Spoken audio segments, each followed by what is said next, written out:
Hello, আসসালামু আলাইকুম। কেমন আছেন আপনি? ভালো আছি। কে কে ভাইয়া? হব কেউ একজন আপনার শুভাকাঙ্ক্ষী, আপনার পছন্দের, আমার পছন্দের কেউ একজন আপনি হবেন। আর আজকে আকাশটা অনেক সুন্দর দেখে এই ফোনটা করেছি আপনাকে। ভাইয়া কাকে চাচ্ছেন? আমি আপনার সাথে কথা বলতে চাচ্ছি। আপনাকে বিরক্ত করার ইচ্ছা নেই, বাট আপনাকে একটু কথা বলার ইচ্ছা। এই বলেন। পৃথিবীতে তো কত মানুষের কত ইচ্ছেই থাকে। আমার ইচ্ছে একটু আপনার সাথে কথা বলার। বারান্দা দিয়ে জানলা দিয়ে বলেন। আকাশ দেখছি, গুড়ি গুড়ি তারপর? গুড়ি গুড়ি বৃষ্টি হচ্ছে। আচ্ছা। কখনো বা আর? কখনো গধূলি লগ্নে আপনার কথা মনে পড়ছে। আচ্ছা।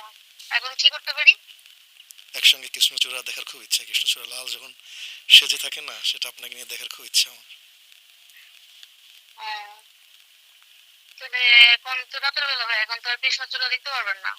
মনের তাই চোখ না? মনের চোখ দিয়ে দেখি, আরেকদিন নয় খুব সামনাসামনি দেখবো। আচ্ছা। আর কিছু বলবেন? আমি কি একদিন আপনাকে একটু ছুঁয়ে দেখতে পারি? হাত ছুঁয়ে দেখতে চাই। হুম, আপনার নামটা বলবেন? আহ, আমার নামটা বললে আপনি চিনতে পারবেন আমাকে। আমার নাম হচ্ছে জায়েদ খান। জায়েদ খান। কোন জায়েদ খান? আপনি কোন জায়েদ খানকে চিনেন? জায়েদ খান তো বাংলাদেশে একজনই আছে, ডিগবাজি জায়েদ খান। আর কে?